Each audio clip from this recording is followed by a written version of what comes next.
રાજ્યમાં મેઘરાજાએ ખમૈયા કરતા નદીઓમાં જળ સપાટી ઘટી છે। વડોદરામાં પણ વિશ્વામિત્રીની જળ સપાટી ઉતરતા પૂર સંકટ ટળ્યું છે।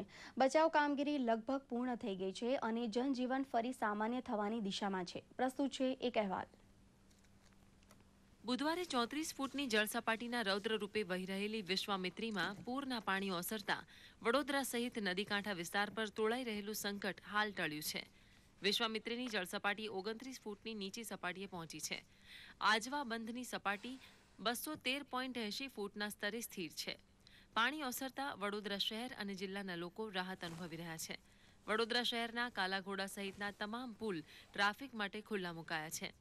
વિસ્તારમાંથી 22,000 લોકોનું સલામત સ્થળાંતર કરવામાં આવ્યું હતું।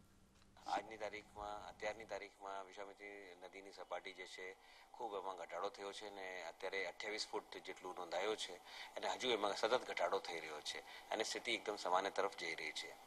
વડોદરા શહેરમાં કેટલાક લોકો શાળાઓમાં આશરો લઈ રહ્યા હતા, પરંતુ 13 સપ્ટેમ્બરે યોજાનારી પેટા ચૂંટણી માટે શાળા ખાલી કરાવવાનો વારો આવતા લોકોમાં અસંતોષ પ્રવર્તી રહ્યો છે।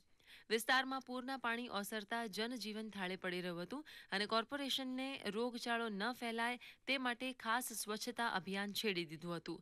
અસરગ્રસ્તોને ફૂડ પેકેટ્સનું વિતરણ પણ થઈ રહ્યું હતું, પરંતુ રાહત કામગીરીના મુદ્દે લોકોમાં અસંતોષ અને રોષ પ્રવર્તી રહ્યો છે। સાહેબ તો એવું છે ને કે બધા આવે છે, બધું જમવાનું કંઈ આપી જાય, કોઈ પાણી પાઉસ આપી જાય, કોઈ ચા આપી જાય ને બધા ગરીબના ઘર છે બધા ડૂબી ગયા છે ને પાણીથી બધા હેરાન થઈ ગયા છે। એટલે ઘર બહારમાંથી કોઈ સામાન કાઢ્યો છે, કોઈ નથી કાઢ્યો। વડોદરા વિસ્તારમાં પૂરના પાણી ઓસર્યા, પરંતુ મગર ખુલ્લા ફરી રહ્યા હોવાનો ભય પ્રવર્તી રહ્યો છે।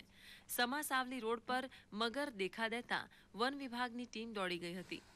આપણે અમને સ્કૂલમાં શિફ્ટ કરેલા છે, છગનભાઈ મગનભાઈ સ્કૂલમાં શિફ્ટ કર્યા છે અને આ વખત સરકાર તરફથી વધારે સહાય મળી છે। અમને ખાવાનું બરોબર આવે છે। નર્મદા ડેમ ખાતે આહલાદક વાતાવરણ સર્જાયું છે।